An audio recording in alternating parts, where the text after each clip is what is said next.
Hoy vamos a terminar los contenidos referentes al Renacimiento y vamos a hablar de la expansión del Renacimiento por el resto de Europa. Mientras en Italia se desarrolla el Quattrocento, en el resto de Europa aún pervive el gótico, que da sus últimos coletazos. En Centroeuropa los restos grecorromanos no son tan abundantes y los rasgos del gótico pervivirán más tiempo. Será ya en el siglo XVI cuando las novedades que habían aparecido en Italia durante el siglo XV se extiendan por el resto de Europa, muchas veces ya en forma de manierismo, cuando estaba evolucionando hacia otro estilo. Las formas renacentistas fueron asimiladas de forma distinta en cada lugar, integrándose con sus propias tradiciones. La aparición del Renacimiento en estos lugares no respondió, como en Italia, a unos planteamientos teóricos previos. Además, este periodo coincide con la Reforma Protestante, lo que va a llevar en muchas zonas a movimientos que rechazan las representaciones religiosas y van a dar al estilo artístico unas características diferentes en cada sitio. En la zona de Alemania destaca Alberto Durero, un intelectual humanista que incorpora las innovaciones italianas de la proporción y la perspectiva, pues viaja a Italia en varias ocasiones. En su pintura predomina el dibujo, la anatomía y el detallismo en la flora y la fauna, uniendo el renacimiento italiano al detallismo característico de su zona. Aquí vemos su autorretrato, con un gesto sereno, casi arrogante, dando a entender que es una persona famosa e importante, digna de ser representada en un cuadro, en relación con el cambio de mentalidad sobre el artista del Renacimiento. El fondo con una ventana donde se aprecia un paisaje lejano es propio de la pintura italiana, algo que vemos por ejemplo en la Gioconda o Mona Lisa de Da Vinci. También podemos ver la lamentación sobre Cristo muerto, con la importancia de la anatomía del cuerpo humano, y San Jerónimo en su celda, un ejemplo de la importancia de los grabados. Otros autores son Holbein el Joven y Lucas Cranach el Viejo.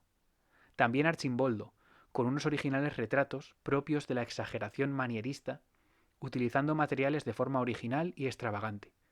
Aquí podemos ver uno.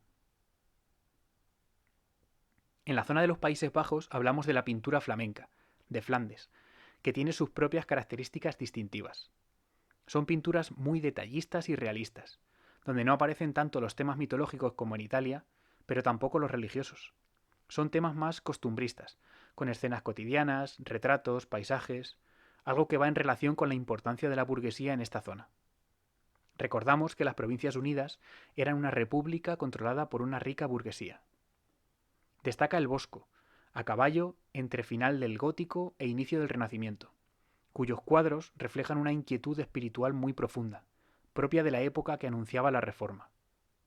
Son obras de difícil interpretación, con personajes extravagantes y terroríficos en algunos casos, que han causado un gran impacto durante toda la historia del arte. Algunas de sus obras podemos encontrarlas en el Museo del Prado de Madrid, como la Mesa de los Pecados Capitales o el Carro de heno, pero la obra más conocida es seguramente El Jardín de las Delicias, que podéis ver aquí y que merecería un análisis muy profundo en detalle. Otros autores flamencos de esta época son Van Eyck, con la adoración del Cordero Místico, Van der Weyden con el Descendimiento, que también está en el Prado de Madrid, o Bruegel el Viejo, con los cosechadores. Pero la obra que vamos a utilizar para ver esta zona es el Matrimonio Arnolfini. Es un óleo sobre tabla que se encuentra en el National Gallery de Londres, realizada en 1434.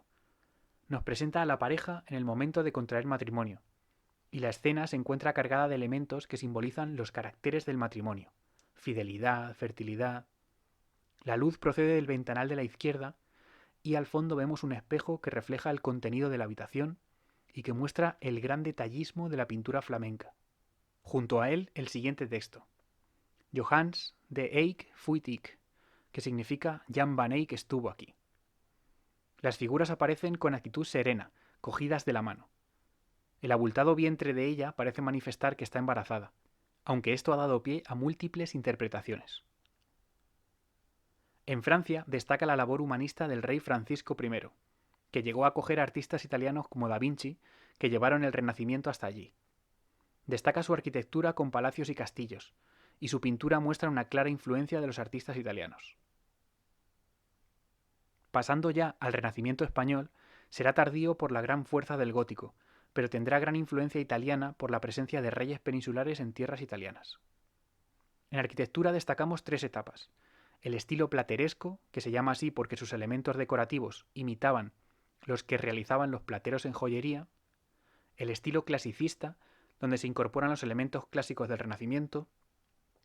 Y el estilo herreriano, que toma su nombre del arquitecto Juan de Herrera, y se caracteriza por los volúmenes cúbicos y las líneas rectas, casi sin decoración. Aquí tenemos 3 claros ejemplos de cada estilo. La fachada de la Universidad de Salamanca, de estilo plateresco, veis toda la decoración que tiene.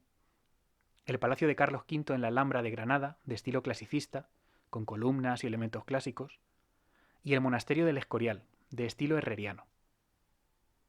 El Escorial fue construido en tiempos de Felipe II, quien estableció la capital en Madrid, y es un edificio concebido con usos múltiples.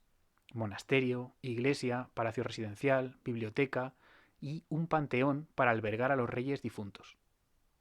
El Escorial se convirtió en uno de los grandes focos culturales del siglo XVI en todo el mundo y fue referencia para edificios posteriores. Por eso hablamos de un estilo herreriano, porque a partir de entonces multitud de edificios fueron construidos con el estilo del Escorial, construido por Juan de Herrera. En escultura encontramos una gran influencia religiosa, con la madera como material por excelencia. Se busca representar la espiritualidad más que la belleza, aunque siempre teniendo en cuenta la proporción y la anatomía, pues estamos en el Renacimiento.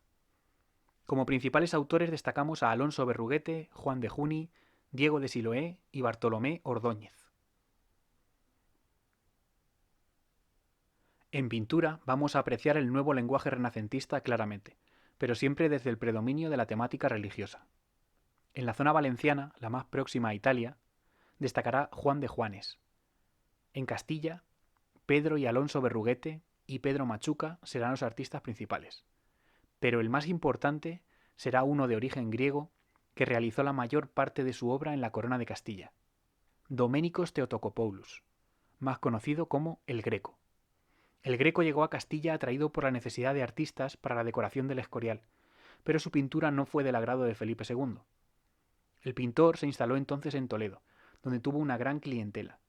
Tiene obras muy destacadas, como El entierro del conde Orgaz o La muerte de Laocoonte y sus hijos, pero vamos a destacar una en concreto, el Expolio, que se encuentra en la sacristía de la Catedral de Toledo. Aquí vemos a Cristo en el centro de la imagen, destacando por el color rojo intenso de sus ropas y recibiendo la importancia de la luz de la escena. La acumulación de figuras y la expresión de sus rostros aporta un gran dramatismo a la escena. No hay paisaje, son todo personajes amontonados, pues el Greco quiere que nos fijemos solamente en la figura central, la de Cristo siendo expoliado. Cuando le quitan sus ropas, le colocan una túnica y la corona de espinas y le preparan la cruz, algo que vemos en primer plano abajo. Con esto terminamos el punto referido al Renacimiento en el resto de Europa.